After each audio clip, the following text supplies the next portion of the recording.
क्या मैं इतनी गलत सोच में बंध गया हूँ कि अब शैतान बन गया हूँ? गैब्रियल ने अपने आप से कहा। हे प्रभु, मैं भी आशा ही हूँ, जैसे आप हैं। उसके चेहरे पर कसक थी। नहीं, मुझे उसे अपना ये रूप नहीं दिखाना चाहिए। और ऊपर से वो कुछ समय से उस इफेक्टेड जमीन के पास रह रही है। कहीं उसे इन लक्षणों का एहसास ना हो जाए। जब वो घुटनों के बल बैठा सोच रहा था, तभी अचानक से आशा ने जोर से दरवाजा खोला और चीख कर बोली, योर होलीनेस, क्या हुआ? उसके बोलते ही वो अंदर दौड़ती चली गई। गैब्रियल ने तुरंत कहा, मैं अभी आ रहा हूँ, रुक जाओ। पर आशा ने दरवाजा जोर से खोल दिया था। उसके होश उड़ गए थे उसे देखकर। गैब्रियल घुटनों के बल बैठा था, पसीने से भीगता हुआ। क्या आप ठीक है? उसने पूछा। गैब्रियल ने अपना सिर झुकाते हुए कहा, हाँ, मैं ठीक हूँ। आशा ने बौंगे सिकोड़ कर कहा, आप बिल्कुल भी ठीक नहीं लग रहे। आपके रिब्स दुख रहे हैं। मुझे देखने दीजिए। गैब्रियल ने नीचे देखते हुए कहा, एक प्रिस्ट अपने शरीर को, खासकर एक स्त्री के सामने, नहीं दिखा सकता। आशा ने कठोर स्वर में कहा, अगर ऐसा है तो मैं तुरंत हिज हाइनेस कार्लाइस के चिकित्सक को बुला देती हूँ। गैब्रियल ने तुरंत घबराकर कहा, रुको। उसके मन में विचार आए, कार्लाइस को मेरे साइड इफेक्ट्स के बारे में नहीं पता चलना चाहिए। उसने गहरी सांस ली, अपनी पोशाक के बटन खोले और आशा को दिखा दिया। आशा चौंक गई, उसके होश ही उड़ गए। ये उसके मुंह से बस इतना ही निकल पाया। गैब्रियल मन ही मन सोचने लगा, क्या उसने देख लिया? क्या उसे समझ आ गया? आशा ने ध्यान से देखते हुए कहा, यह तो किसी बीमारी का पुराना असर लगता है, या शायद जन्म का दाग। गैब्रियल कुछ बोलने ही वाला था कि आशा ने बीच में रोक दिया। आपको डिटेल में बताने की जरूरत नहीं है। प्रीवोस्ट में कई लोगों के शरीर पर ऐसे निशान होते हैं, अलग अलग कारणों से। फिर उसने शांत स्वर में कहा, माफ कीजिए, मैं थोड़ा रूड हो गई थी। डर के मारे ऐसा रिएक्ट किया। गैब्रियल चुप हो गया। उसके मन में ख्याल आया, चाहे कभी वो देखे भी, पर ये बात कार्लाइस तक नहीं पहुंचनी चाहिए। थोड़ी देर बाद उसने कहा, काउंट, ये एक जन्म दाग है, बचपन से ही है। मुझे इससे शर्म आती है, इसलिए कभी किसी को नहीं दिखाया। कृपया इसे अपने पास ही रखिए। आशा ने नरमी से कहा, बिल्कुल, पर एक शर्त है। गैब्रियल ने घबराकर पूछा, शर्त? आशा बोली, हाँ, आपको एक मेडिकल बात लेना होगा। गैब्रियल थोड़ा हिचकिचा गया। मेडिकल बात? आशा ने समझाते हुए कहा, मैंने सुना है कि जिन लोगों को ऐसे दर्द होते हैं, उन्हें ऐसी औषधि स्नान से राहत मिलती है। गैब्रियल ने पूछा, आप मेरी मदद क्यों कर रही है? ये तो आपका कोई फर्ज नहीं है। मैं तो महारानी द्वारा भेजा गया आदमी हूँ। आशा ने सीधे शब्द में कहा, आप अजीब बात कर रहे हैं। किसी रोगी को बचाना वफादारी का सवाल नहीं होता। गैब्रियल उसके शब्दों से निशब्द हो गया।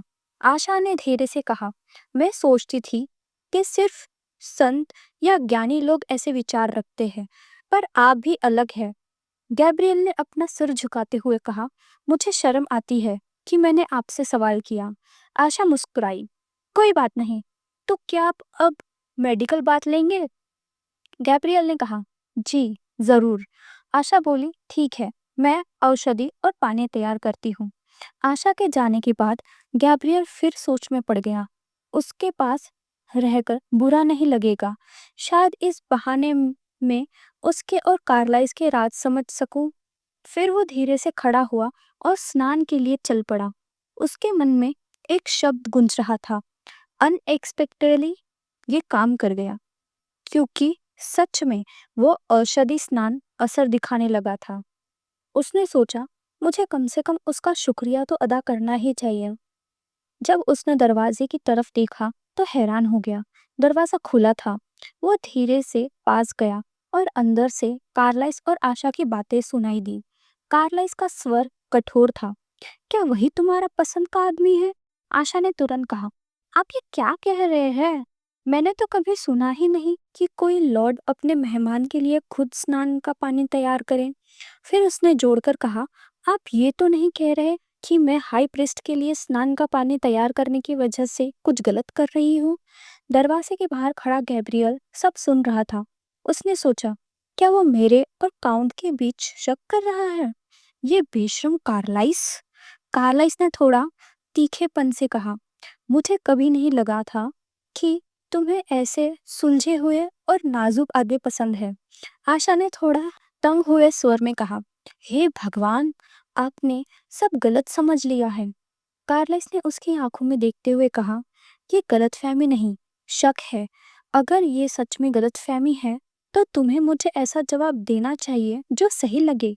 उसी वक्त उनके बीच के तनाव से गैब्रियल ने दरवाज़ा खोल दिया और बोला, मुझे माफ़ कीजिए, लेकिन अगली बार अपना दरवाज़ा बंद रखिएगा। मैं तो बस ग्रीट करने आया था, पर आप दोनों की बहस सुन गया। कार्लाइस ने ठंडे स्वर में पूछा, इतनी रात को मेरी पत्नी के कमरे में आने का कारण क्या है तुम्हारा? गैब्रियल शांत था। अभी तो सिर्फ 7 बजे है योर हाइनेस। कार्लाइस बोला, लेकिन सूरज तो ढल गया है ना? गैब्रियल ने जवाब दिया, अगर ये गर्मी का मौसम होता तो अभी शाम होती। लगता है आप हमारे रिश्तों को गलत समझ रहे हैं।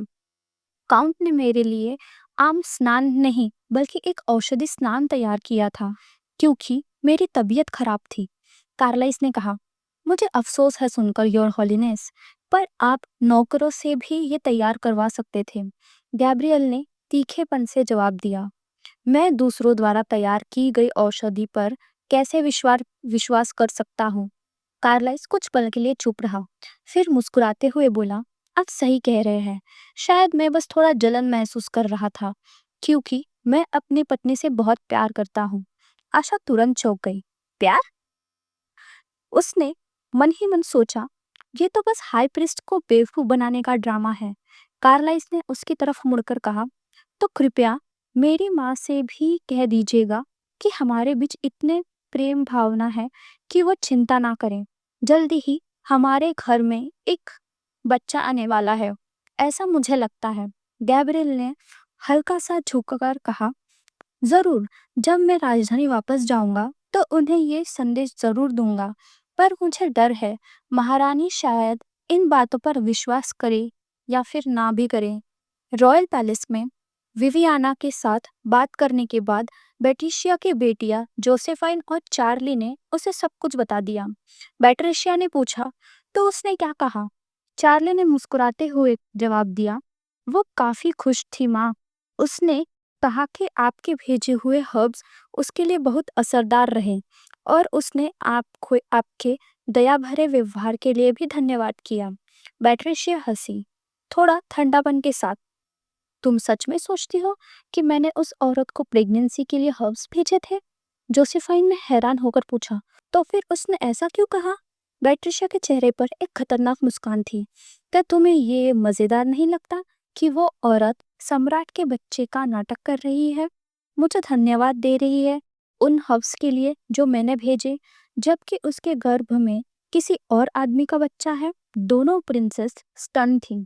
चार्ली ने धीरे से कहा, लेडी के गर्भ में किसी और आदमी का बच्चा है? बैट्रिशिया ने ठंडी सी हंसी के साथ कहा, हाँ। बैट्रिशिया ने ठंडे और शांत स्वर में कहा, मैंने उसे एक बहुत अच्छा बहाना दे दिया है। सम्राट तो संतान पैदा ही नहीं कर सकते, उन्हें ये प्रॉब्लम बहुत टाइम से है। जोसेफाइन घबरा गई। माँ, आपको ये कैसे पता चला? चार्ली ने पूछा, क्या पिता को इसके बारे में बताना नहीं चाहिए? बैट्रिशिया ने शांत मुस्कान के साथ जवाब दिया, मैंने महल में किसी अपने आदमी से छुप के जानकारी निकलवाई थी। उस समय मैंने राजा को कुछ नहीं बताया था ताकि उन्हें ज्यादा धक्का ना लगे, पर अब हालत अलग है। उसकी आंखों में अब तेज चमक रही थी। इस खबर को पूरे महल में फैला दो, सम्राट बांझ है और लेडी के पेट में पलने वाला बच्चा उनका नहीं है। दोनों बेटियां स्टन रह गई। जोसेफाइन ने धीरे से कहा, माँ, हमें इतना आगे बढ़ने की जरूरत क्या है? बैट्रिशिया ने उन्हें तीखी नजर से देखा। इतने साल से इस महल में बिना किसी शक्ति के जीने के बाद कम से कम इतना तो कर ही सकते हैं, है ना? मैं तुम दोनों पर भरोसा कर सकती हूँ ना? जोसेफाइन ने सर हिलाकर कहा। हाँ माँ, जरूर। दूसरी तरफ गैब्रियल खिड़की के पास खड़ा था जब एक सफेद चिड़िया उड़कर आई और उसके उंगली पर बैठ गई। उसने सोचा, ये तो लेडी विवियाना के लिए अंत है। उसके चेहरे पर एक कठोर शांति थी। ऐसे समय पर उसके विवाह को रद्द करने की खबर देना सही रहेगा। फिर उसने मन ही मन सोचा, मुझे कभी लगा नहीं था कि वो दोनों, कार्लाइस और आशा, इतने करीब आ जाएंगे। लेकिन ये बुराई नहीं, इसका मतलब काउंट परवेज कार्लाइस की कमजोरी बन सकती है। उसने टेबल पर रखी पुस्तक खोली और प्रार्थना शुरू की। 30 नवंबर 883। आज की प्रार्थना। मैं संत रेफ्यूज की कहानी से ईश्वर की इच्छा पर मनन करता हूँ। उसने पाठ किया। सेंट रिफ्यूज ने अपने विश्वास को अकेला थामे रखा, धर्म के शत्रुओं के विरुद्ध लड़ा और अपने बलिदान से चमत्कार जगाए। गैब्रियल ने सोचा, बिल्कुल वैसे ही जैसे आशा ने कठिन परिस्थितियों के बावजूद इस भूमि को सुरक्षित रखा।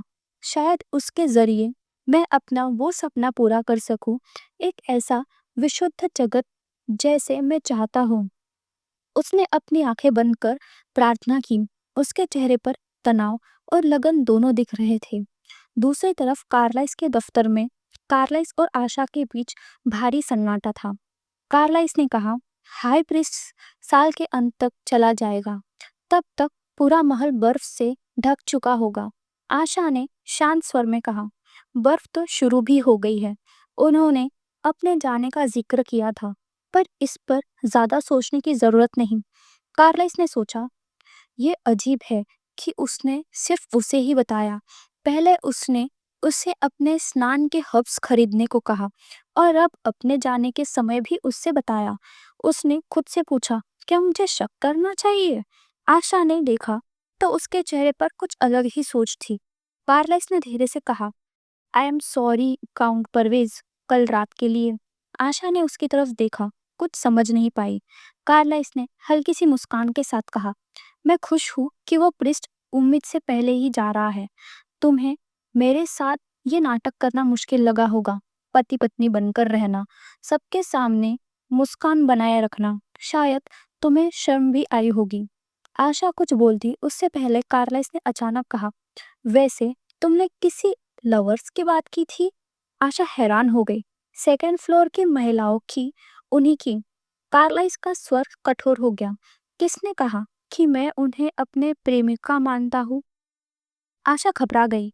मैं तो बस, कार्लाइस ने बीच में ही काट दिया। तुम्हें लगा मैं उन्हें हर रात अपने कमरे में बुलाता हूँ? तुम्हें लगा मैं उनके साथ वही करता हूँ जो मैंने तुम्हारे साथ किया? आशा शर्म से सर झुकाकर बोली, मुझे माफ कीजिए, मुझे ऐसा नहीं कहना चाहिए था। कार्लाइस ने गहरी सांस लेकर कहा, नहीं, मेरा मतलब वो नहीं था। उसका स्वर अब भावुक था। मैं अपने सब विक्ट्रीज की कसम खाता हूँ, मैंने उन लड़कियों पर कभी एक उंगली तक नहीं उठाई। तुम्हें समझना चाहिए था। मैं चुप इसलिए रहा क्योंकि मुझे महारानी से सच सोच छुपाना था। आशा ने धीरे से कहा, ओह, तो ये बात है। कार्ला इसने बात आगे बढ़ाई। वैसे भी तुमने मुझे गलत समझ लिया, पर मैं भी तुम्हें गलत समझ बैठा। एक पल के लिए मुझे लगा कि कहीं गैब्रियल ने तुम पर जादू तो नहीं कर दिया। आशा ने तुरंत मजबूती से कहा, कभी नहीं।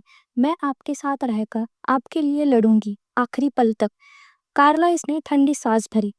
मुश्किल ये है काउंटेस, दूसरे इंसान का मन हमेशा हमारे जैसा नहीं सोचता।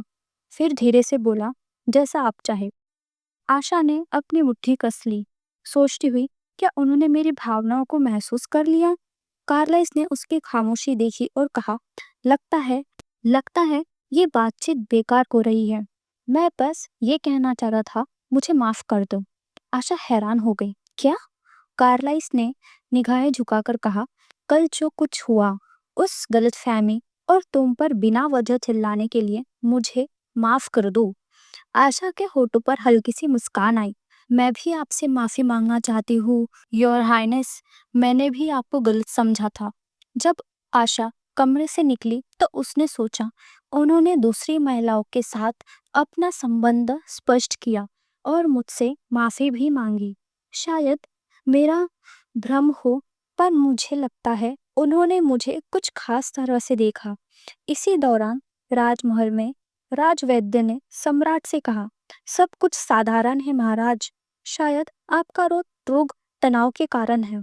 सम्राट ने बोहे को सिकुड़कर कहा, तुम्हें महल में फैली अफवाहों को का पता तो होगा ही। राजवैद्य घबरा गया। मुझे खेद है महाराज, मेरा मतलब वो नहीं था। सम्राट ने उसे रोका। माफी की जरूरत नहीं, मुझे मालूम है मैं कभी कभी छोटी बातों पर भी ज्यादा प्रतिक्रिया दे देता हूँ। फिर उसने पूछा, तुम्हारा क्या विचार है इन अफवाहों पर? क्या मैं वास्तव में संतान पैदा करने के योग्य नहीं? राजवैद्य ने शांत टोन में कहा, इसका पता बिना पूरी जांच के नहीं चल सकता, पर अगर आप चाहें तो हम परीक्षा के बाद परिणाम जनता के सामने रख सकते हैं। सम्राट का चेहरा उम्मीद से चमक उठा। बहुत अच्छा विचार है, तुरंत शुरू करो, मुझे इन अफवाहों को खत्म करना है। जैसा आदेश महाराज, वैद्य ने झुककर कहा। और कुछ दिनों में सच सामने आ गया। सम्राट वास्तव में बाज था। क्रोधित होकर वो विवियाना लॉरी के कमरे में घुसा। विवियाना, तुमने ये कैसे किया? तुम किसी और आदमी के बच्चे की माँ बनने वाली हो। विवियाना डर गई। क्या कह रहे हैं आप महाराज? बैट्रिशिया उसके पास खड़ी मुस्कुरा रही थी। सम्राट गरजा, इनकार मत करो, अभी भी मेरी जांच हुई है। मैं बांझ हूँ। विवियाना ने डरकर पूछा, क्या बांझ? बैट्रिशिया ने ठंडी आवाज में बोला, जैसे आपने सुना, महाराज संतान पैदा नहीं कर सकते। इसका मतलब है तुम्हारा बच्चा किसी और का है। तुमने शाही वंश के खिलाफ धोखा किया है। विवियाना की आंखों में आंसू भर आए। उसने सोचा, ये औरत ये सब जानती थी और उसने इस जानकारी का इस्तेमाल मेरे खिलाफ किया है। सम्राट का स्वर कांप उठा। मैं तुम्हें माफ नहीं कर सकता, ना मुझे ना साम्राज्य को धोखा देने के लिए। तुम्हारा पद छीन लिया गया है। महल छोड़ दो, कभी मेरे सामने भी मत आना। विवियाना घुटनों पर गिर गई। आंसुओं से भीगती हुई बोली, ठीक है, जब तक मैं जिंदा हूँ महारानी से अपना बदला जरूर लूंगी। कहीं और सिसिलिया और बिल्स बात कर रहे थे। सिसिलिया बोली, लगता है महारानी ने लेडी लॉरी को पूरी तरह हरा दिया। गिल्स ने कहा, हाँ, उसने अपना एक छुपा हुआ पत्ता खेल दिया। सिसिलिया ने गंभीर स्वर में कहा, इससे तो महारानी की शक्ति और बढ़ जाएगी। सोच रही हूँ प्रिंस कार्लाइस अब क्या कर रहे होंगे। उनका फैसला काउंटेस परवेज के कारण धुंधला गया है। गिल्स ने एक दस्तावेज दिखाकर कहा, चिंता मत करो, उनका विवाह ज्यादा दिन नहीं चलेगा। जब समय आएगा प्रिंस कार्लाइस अगला सम्राट होगा और तब हम अपनी चाल चलेंगे। सिसिलिया ने दस्तावेज देखा और शौक हो गई। इसी बीच कार्लाइस और आशा महल के आंगन में थे। गैब्रियल अपने रथ में बैठकर राजमहल वापस जाने की तैयारी कर रहा था। उसने कहा, अगर बर्फ ज्यादा गिर गई तो मैं रास्ते में अटक सकता हूँ। ऐसे में मैं वापस प्रीवोस्ट लौट आऊंगा और बर्फ पिघलने का इंतजार करूंगा। कार्लाइस ने जवाब दिया, कृपया महारानी और महाराज को मेरी तरफ से वंदन कहना। उन्हें चिंता ना हो। गैब्रियल ने हाँ में सिर हिलाया। जैसा आदेश महाराज। जब रथ दूर चली गई, कार्लाइस ने आशा की तरफ मुड़कर कहा, लगता है हमने एक और साल निकाल लिया। फिर मुस्कुराकर बोला, कल थोड़ा समय है तुम्हारे पास? आशा ने हैरान होकर पूछा, हाँ है, पर किस लिए? कार्लाइस ने धीरे से कहा, साल का आखिरी दिन है, मतलब अब ज्यादा समय नहीं बचा। जल्दी ही प्रिंस कार्लाइस प्रीवोस छोड़कर चले जाएंगे। कार्लाइस मुस्कुराता हुआ चला गया और आशा वही खड़ी खड़ी सोच में डूबी रह गई। अगले दिन आशा ने कार्लाइस के कमरे में जाकर कहा, हेलो योर हाइनेस। कार्लाइस ने शांत चेहरे के साथ कहा, वेलकम काउंटेस परवेज, कृपया बैठ जाइए। आशा ने सर झुकाकर कहा, थैंक यू योर हाइनेस। आशा उसके सामने बैठ गई। कार्लाइस अपनी चाय का घूंट भरता हुआ उसकी तरफ देखता रहा। फिर पूछा, तुमने पीने के लिए कुछ क्यों नहीं लिया? आशा ने हल्का सा मुस्कान दी। मैंने लिया है, बस हल्का सा सुगंध वाला है। कार्लाइस ने सर झुकाकर कहा, समझ गया।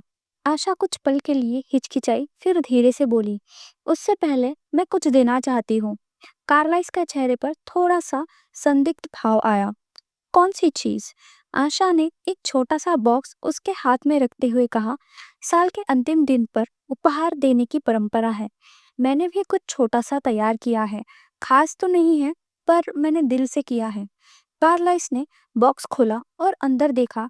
ये क्या है? उसने पूछा, थोड़ा हैरान होकर। आशा ने जवाब दिया, ये एक लेदर का ब्रासलेट है। उसकी आंखें घबराहट से भर गई। सोचा, शायद मुझे ये नहीं देना चाहिए था। वो तो ऐसे रत्न और गहने अफोर्ड कर सकता है जिनके सामने ये कुछ भी नहीं है। कार्लाइस ने ब्रासलेट हाथ में पहना। हैरानी की बात है, ये तो मुझ पर सोचा था उससे ज्यादा अच्छा लग रहा है, उसने कहा मुस्कुराकर।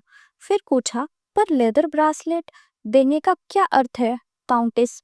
आशा आशा ने हल्का सा मुस्कान दिया। खास अर्थ तो नहीं है, बस आपके स्वास्थ्य और दीर्घ आयु के लिए शुभकामना के रूप में दिया है। कार्लाइस ने अपना हाथ उठाकर बोला, ये तो ऐसा लग रहा है जैसे मैंने कोई 70 साल का बूढ़ा हूँ। उसके मजाक पर आशा मुस्कुराई, पर चुप रही। कुछ देर बाद कार्लाइस खड़ा हुआ और बोला, मैं थोड़ा देर से सही, पर मैंने भी कुछ तैयार किया है। वो टेबल की तरफ गया जहाँ एक बॉक्स रखा था और उसे उठाकर आशा के हाथ में दिया। कुछ खास नहीं है, उसने कहा। अगर ये गहना होता तो मैं उन्हें बेचकर सैनिक सामान खरीद लेता। आशा ने बॉक्स खोला और उसकी आंखें खुल गई। ये परफ्यूम? उसने धीरे से कहा। वो बॉटल को ताकती रह गई। यही सुगंध थी हमारी शादी की तैयारी के दौरान और हमारे विवाह कसम में भी, कार्लाइस ने कहा। ये तुम पर बहुत अच्छा लगता है। आशा ने हल्का सा मुस्कान दिया। Thank you your highness. कार्लाइस उसके पास बैठ गया। उसकी नज़र उस पर टिक गई। ये परफ्यूम असल में मैंने अपने लिए बनवाया था, उसने कहा बॉटल को पकड़कर। आशा ने पूछा, मुझे तो बिल्कुल पता ही नहीं था। इतना खास होने के बाद भी आपने ये मुझे क्यों दिया? कार्लाइस ने उसकी तरफ देखा। क्योंकि ये सुगंध तुम पर मुझसे ज्यादा खूबसूरत लगती है। उसने अपने हाथ पर थोड़ा परफ्यूम डाला और बोला, जब ये तुम्हारी अपनी सुगंध के साथ मिलता है तो ये और भी अद्भुत लगता है। फिर उसने उसके कपड़ों पर हल्का सा परफ्यूम छिड़क दिया। आशा के दिल में एक अजीब सी हल्कापन और गर्मी भर गई।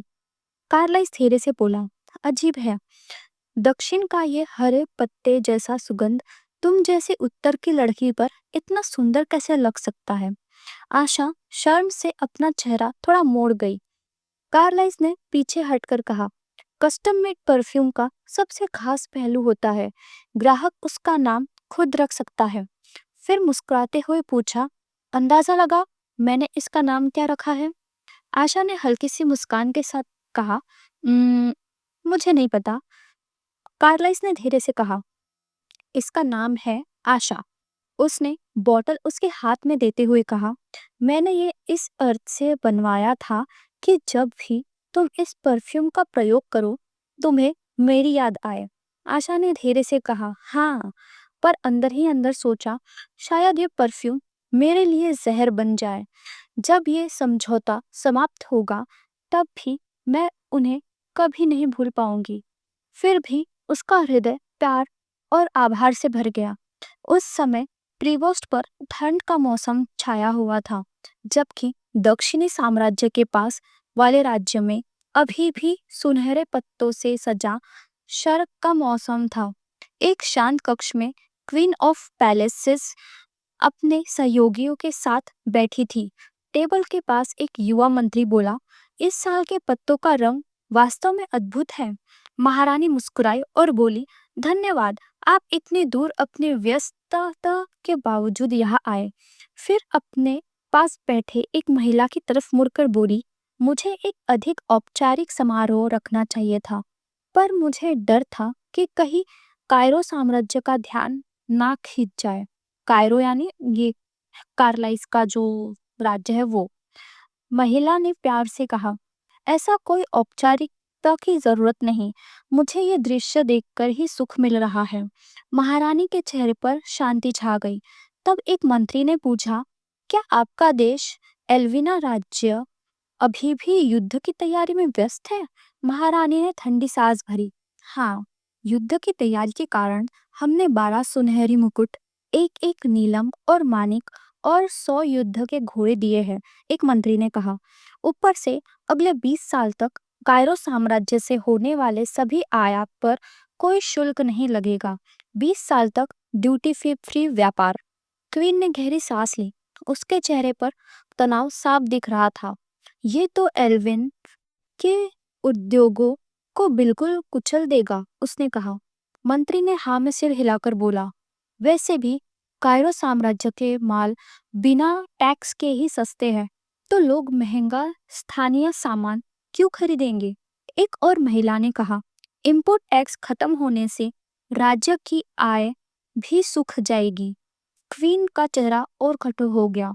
साम्राज्य का युवराज बहुत कठोर और निर्दयी है, उसने कहा। यद्यपि साम्राज्य पर उनका नियंत्रण है, लेकिन वो धूर्त युवराज हमें कठिनाई में डाल रहा है। ये लोग कार्लाइस की बात कर रहे हैं। तब पास बैठे एक राजकुमार ने हंसी उड़ाई। तुम्हें अब तक नहीं पता? उस अभिशाप्त कार्लाइस से तो युवराज का पद ही छीन लिया गया है। उसने अपने पिता की रखेल पर हाथ उठाया था। अब तो वो उत्तर में कहीं अटका हुआ है और कायरो लौट नहीं सकता। क्वीन ने तुरंत पूछा, मतलब चाहे दक्षिण में कुछ भी हो जाए वो कायरो नहीं आ सकता? 2 महीने बाद पूरी दुनिया में गूंज उठ गई। हम घुसपैठी साम्राज्य के विरुद्ध युद्ध की घोषणा करते हैं। एल्विन के सैनिकों ने घोषणा की, हम बहुत समय से साम्राज्य के जुल्म के नीचे पिस रहे हैं। अब समय आ गया है अपना हक वापस लेने का। किंग केंड्रिक ने जब यह पत्र प्राप्त किया तो उसका चेहरा क्रोध से लाल हो गया। उसने कागज को कसकर पकड़ लिया और सोचा, मैं सोचता था एल्विना पर दबाव डालने से बाकी राज्य अपने आप सीधे हो जाएंगे, पर ये क्या हो रहा है? उसने जोर से गरज कर कहा, मैथ्यूस को बुलाओ और तुरंत सेना तैयार करो। जब मैथ्यूस ने यह खबर सुनी, वो तुरंत अपनी माँ बेट्रुशिया के पास दौड़ा। माँ, हम क्या करें अब? राजा ने मुझे युद्ध के मैदान में भेज रहे हैं। उसकी आंखें भय और रोष से भर गई। आपने कहा था कि ऐसा कभी होने नहीं वाला। बेट्रिशिया भी व्याकुल थी। उसने अपने आप से ही कहा, ये तो मेरे योजना का हिस्सा ही नहीं था। युद्ध अभी क्यों फूट पड़ा जबकि हाईक्रिस्ट गैब्रियल भी यहाँ नहीं है? मैथ्यूस ने विनती भरे स्वर में कहा, माँ कुछ तो कीजिए। बैट्रिशिया ने अपने हाथों को कस लिया, फिर शांत स्वर में बोली, शांत हो जाओ मैथ्यूस, तुम्हें कुछ नहीं होगा। वास्तव में यह स्थिति हमारे पक्ष में भी जा सकती है। उसके होठों पर एक चालाक सी मुस्कान थी। तुम्हारे विदाई समारोह को भव्य बनाना होगा। सबको दिखाना होगा कि तुम एक विश्वसनीय और दृढ़ युवराज हो। मैथ्यूस ने पूछा, मतलब आप मुझे सच में दक्षिणी मोर्चे पर भेज रही है? बैट्रिशिया ने हंसी के साथ बोला, जब तुम कायरो छोड़ दोगे तब तुम्हारे युद्ध के व्यवहार की खबर राजधानी तक पहुंच जाएगी, और अगर कभी कोई कह भी दे कि तुम युद्ध के मैदान से लौट आए तो कह देना यह रणनीति के लिए जरूरी था। मैथ्यूस ने राहत की सांस ली। तो मुझे सीधा युद्ध में नहीं लड़ना होगा? अगर ऐसा है तो मैं संभाल लूंगा। बैट्रिशिया ने संतुष्टि से उसकी तरफ देखा। बहुत अच्छा मैथ्यूस, उसने सोचा, जब तक विदाई समारोह भव्य होगा सबको लगेगा युवराज सच में युद्ध का नेतृत्व कर रहा है। तभी एक घायल सैनिक दौड़ता हुआ आया।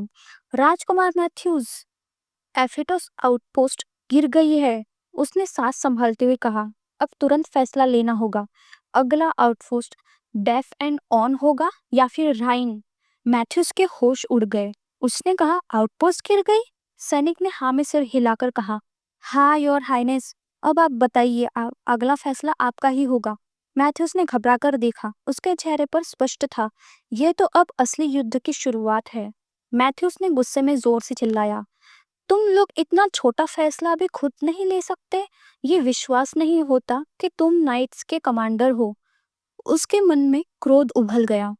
जब हिज हाइनेस कार्लाइस और लॉर्ड लियोनिल यहाँ थे, तब ऐसी बेकार हालत कभी नहीं होती थी। क्या मुसीबत है, सब कुछ मुझे ही क्यों करना पड़ रहा है? थोड़ी देर चुप रहने के बाद सैनिक ने झुककर कहा, फिलहाल हम डेफ एंड ऑन को चुन लेते हैं। मैथ्यूस ने आंख में गुस्से भरकर पूछा, डेफ एंड ऑन, तुम्हें यकीन है? सैनिक ने समझाया, जी, राइन के पीछे पहाड़ी इलाका है। अगर हमने सावधानी नहीं रखी तो हमारी सेना अलग पड़ सकती है, लेकिन डाफ एंड ऑन ऊंचा इलाका है, वहां से हमला करना ज्यादा फायदेमंद होगा। मैथ्यूज ने तेज सांस छोड़ी। ठीक है, फिर फैसला कर दो। डेफ एंड ऑन को अगला आउटपोस्ट घोषित करो। सैनिक ने झुककर कहा, समझ गया योर हाइनेस। लेकिन उसके मन में एक कड़वी सोच थी, ये मैथ्यूस तो बिल्कुल निकम्मा निकला। काश हिज हाइनेस कार्लाइस यहाँ होते।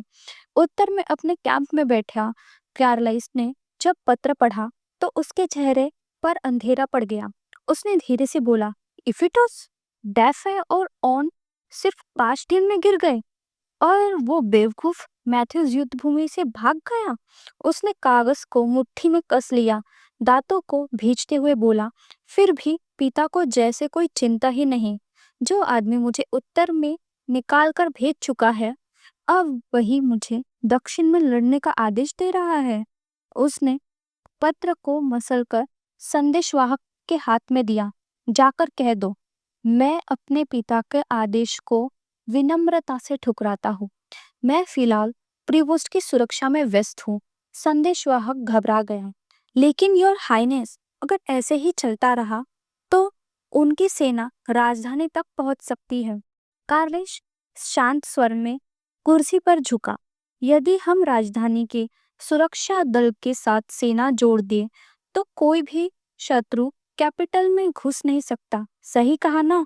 संदेशवाहक ने थोड़ा हिचकते हुए कहा, हाँ, लेकिन केंद्रीय क्षेत्र के बड़े नोबल्स अभी हमारा सैनिक समर्थन देने से इनकार कर रहे हैं। कार्लाइस थोड़ा शौक हो गया। वो गहरी सोच में पड़ गया। शायद मुझे खुद कायरो जाना चाहिए। उसके होठों पर एक हल्की सी मुस्कान उठी। लेकिन बिना शर्तों के पिता की मदद नहीं करूंगा। अगर मैं दक्षिण को दबा देता हूँ तो मुझे तुरंत क्राउन प्रिंस का पद वापस चाहिए। इससे कम पर मैं नहीं मानूंगा। संदेशवाहक का चेहरा सफेद पड़ गया। लेकिन योर हाइनेस, हमारे पास इतना समय नहीं है कि एम्परर के जवाब का इंतजार कर सके। अगर आप हमारे साथ कैपिटल चले तो शायद वो तुरंत राजी हो जाए। कार्लाइस का चेहरा कठोर हो गया। उसने अपने हाथ कस लिया और खड़ा हो गया। जाकर कह दो, मैं यही रहूंगा जब तक मुझे जवाब नहीं मिलता। जैसे तुमने कहा, समय बहुत कम है। संदेशवाहक उसके गुस्से से डरकर तुरंत झुक गया। समझा योर हाइनेस। जाने से पहले कार्लाइस ने हल्का सा मुस्कुराते हुए कहा, जल्दी वापस जाओ और संदेश पहुंचा दो। जैसे ही वो गया, कार्लाइस ने कहा, आशा को बुलाओ। कुछ देर बाद आशा आई और बोली, योर हाइनेस, आपने बुलाया? कार्लाइस तब लियोनिल के साथ युद्ध के मामले पर चर्चा कर रहा था। आशा को देखते ही बोला, ओह, तुम आ गई। लगता है एक और मुसीबत आ गई है। एक और? आशा ने पूछा, अभी भी समझाने की कोशिश में। कार्लाइस ने कहा, दक्षिण में बगावत शुरू हो गई है। मेरे पिता ने मदद मांगी है, लेकिन मैंने एक शर्त रखी है। मुझे क्राउन प्रिंस का पद तुरंत वापस चाहिए। आशा ने अपने हाथ कस लिए। उसके मन में सोच उभरी, मतलब हमारा डिवोर्स शायद 3 साल से पहले ही हो जाए। क्या मुझे अभी से पेपर्स तैयार करना चाहिए? उसने धीरे से कहा, योर हाइनेस, तो क्या मुझे अब डिवोर्स के डॉक्यूमेंट्स रेडी करना चाहिए? कार्लाइस ये सुनकर थोड़ा स्टन हो गया। क्या मैंने तुमसे ऐसा कुछ कहा जो तुम्हें परेशान कर गया? तुम ऐसे क्यों कह रही हो? आशा ने कहा, तो फिर आपने मुझे बुलाया किस लिए? कार्लाइस ने शांत पर दृढ़ स्वर में कहा, युद्ध जितना जरूरी है, तभी मैं अपना पद वापस ले सकता हूँ। लेकिन मैथ्यूस की नाकामियों के कारण इंपेरियल नाइट्स को बहुत नुकसान हुआ है। आशा ने तुरंत जवाब दिया, लेकिन आप ही तो कहते हो कि हमारे पास सेनाएं कम है। कार्लाइस ने हाँ में सिर हिलाकर कहा, बिल्कुल, लेकिन हम टेम्पलर नाइट्स या किसी अन्य नॉवल से मदद मांग सकते हैं। मैं चाहता था कि तुम सबसे पहले जानो, कार्लाइस ने कहा, और आशा एक पल में चुप हो गई। उसकी आवाज में एक नरमी भी थी। इम्पेरियल नाइट्स और हमारी फौज फौज एक दूसरे की कमियों को पूरा कर सकते हैं। मेरे पिता की तरह मैं नहीं चाहता कि तुम्हारी कुर्बानी का इनाम बेकार रहे। आशा ने थोड़ा रुककर कहा, तो लिख दो ये वादा कागज पर। कार्लाइस की आंखें चमक उठी। क्या तुम मुझसे सहमत हो? आपने मुझे कोई और राह नहीं छोड़ी है, योर हाइनेस, आशा ने दृढ़ता से जवाब दिया। कार्लाइस जोर से हंसा। अगर तुम मना कर दो तो मैं तुम्हें सजा नहीं दूंगा। मैं इसलिए हाँ कह रही हूँ क्योंकि मैं तुम्हारा साथ देना चाहती हूँ और तुम भरोसे के लायक भी हो, आशा ने दिल से कहा। कार्लाइस ने हाथ आगे बढ़ाया और मजबूती से हाथ मिलाया। ठीक है, फिर इस दफा बड़ी जीत हासिल करेंगे। मैं अपना किरदार निभाऊंगी, तुम्हारी भरोसेमंद पत्नी की तरह। और फिर जब दक्षिण जाने का फैसला हो गया, प्रीवोस्ट में सब लोग तैयारी करने लग गए। कैपिटल से आए हुए लोग भी मदद कर रहे थे। युद्ध जितना ही अब एकमात्र रास्ता था और हमारी कॉन्ट्रैक्ट शुदा शादी भी इस मिशन का हिस्सा बन गई। आशा खुद सोच में डूबी हुई थी। युद्ध में हम पूरी कोशिश करेंगे, कम से कम तब हमें पछतावा कम महसूस होगा। तभी नीना नजर आई। माय लेडी, ये लीजिए। आशा ने पत्र हाथों में लिया और हैरान होकर देखा। गैब्रियल नॉक्स का खत। ये इस वक्त क्यों आया? उसने सोचा। खत में लिखा था, काउंटेस, मैं आपसे फिर मिलना चाहूंगा। आशा के मुंह से बस यही निकल पाया, फिर से क्यों? उसी वक्त फॉरगोटन लैंड्स के ऊपर गैब्रियल नॉक्स पहाड़ों के ऊपर अपने साथी के साथ चल रहा था। साथी बेचैन था। गैब्रियल, तुम फिर से यही क्यों आ रहे हो? एक हफ्ता हो गया है। तुम यही तीर्थ यात्रा कर रहे हो, बस क्यों? गैब्रियल उदास सी से बोला, मैं सारी डार्क एनर्जी एक साथ खींच नहीं सकता। अगर मैं ऐसा कर दूं तो प्रीवोस्ट खत्म हो जाएगा और फिर मेरा मकसद वो तभी आसान हो जाएगा जब काउंटेस परवेज मेरी तरफ हो। उसके साथी ने कहा, तुमने जो खत भेजा था उसका जवाब क्यों नहीं आया? गैब्रियल सोच में डूबा। शायद आज मैं खुद जाकर उन्हें मना लूं। दूसरी तरफ आशा ने कहा, हमें सरप्राइज अटैक करना चाहिए और यही प्रीवोस्ट की ताकत है। गिल्स आगे बढ़ा और बोला, तुम सही कह रही हो। एम्परर का फैसला जल्दी आ जाएगा, इसलिए हमें तेजी से चलना होगा। कार्लाइस ने पूछा, ट्रूप का क्या हाल है? क्या वो लोग थक गए हैं? ट्रूप्स सही से चल रहा है, कोई भी थका नहीं है, गिल्स ने जवाब दिया। तो फिर तुम्हारी स्ट्रैटेजी से आज अटैक शुरू करते हैं, कार्लाइस ने घोषणा थी। आज रात हम एनिमी के बैकलाइन पर छापा मारेंगे। सब लाइन में आ जाओ। मैं हम सबकी विक्ट्री चाहता हूँ। रात को जब फौज लाइन में खड़ी थी, आशा सोच रही थी, अगर डाफ एंड ऑन 20 दिन पहले गिर गया था तो क्या मतलब दुश्मन ने इतनी जल्दी वापस पकड़ लिया?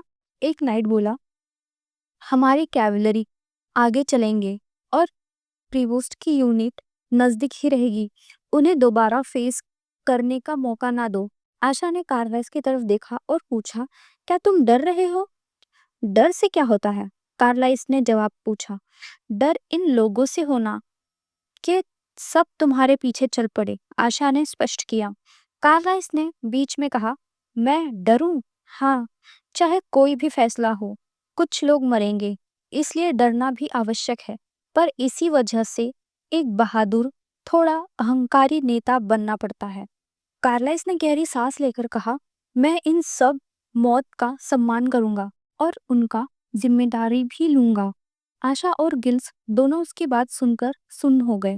आशा ने धीरे से कहा, चाहे मैं यहाँ मर भी जाऊं, मुझे यकीन है कि मेरी इज्जत तुम्हारी जीत के साथ जिंदा रहेगी। कार्लाइस के चेहरे पर चिंता उभर आई। मरने की बात क्यों कर रही हो? तुम्हें भी सबकी जिंदगी की जिम्मेदारी मेरे साथ लेनी चाहिए, उसने कहा। आशा ने थोड़ा हिचकते हुए पूछा, मैं तुम्हारे साथ मतलब? मुझे क्यों शामिल कर रहे हो? कार्लाइस उसकी आंखों में देखकर बोला, क्योंकि तुम मेरी वाइफ हो। उसके अल्फाज सुनकर आशा एक पल के लिए ठिठक गई। उसके दिल जोर से धड़कने लगा। तुम मेरी पत्नी है, ये शब्द उसके कानों में गूंज उठे। उसने अपनी मुट्ठी कस ली, सोचती रही, मैं कुछ उम्मीद नहीं कर सकती। शायद वो सिर्फ मेरी मदद चाह रहा है, क्योंकि मैं अभी भी उसकी पत्नी हूँ। फिर उसने अपनी आंखें उठाकर कहा, हाँ, पत्नी का फर्ज होता है अपने पति के साथ देना। मैं भूल गई थी। कार्लाइल उसके पास आया, उसकी आवाज़ नर्म थी। मेरी जिंदगी अब तुम्हारे हाथों में है, आशा। अपना ख्याल रखना। उस पल उनके बीच एक गहरी खामोशी थी, जैसे दोनों के दिल कुछ कह रहे हो पर जुबान चुप थी। तभी एक नाइट ने दौड़कर आवाज लगाई, योर हाइनेस, सब कुछ रेडी है। कार्लाइस तुरंत अपनी जगह से मुड़ गया। ठीक है, चलो, उसने कमांड दिया। वो दोनों अपने घोड़ों पर सवार हुए और बाकी नाइट्स के साथ बैटलफील्ड की तरफ निकल पड़े। घोड़ों के ताप से धूल उठी, हवा में जंग का जुनून भरा हुआ था। हेलो दोस्तों, तो thank you so much story को इतना पसंद करने के लिए, लाइक करने के लिए और सब्सक्राइब करने के लिए। और आपने अब तक चैनल को सब्सक्राइब नहीं किया है तो प्लीज़ कर लो। Thank you. चलो कल मिलते हैं, बाय।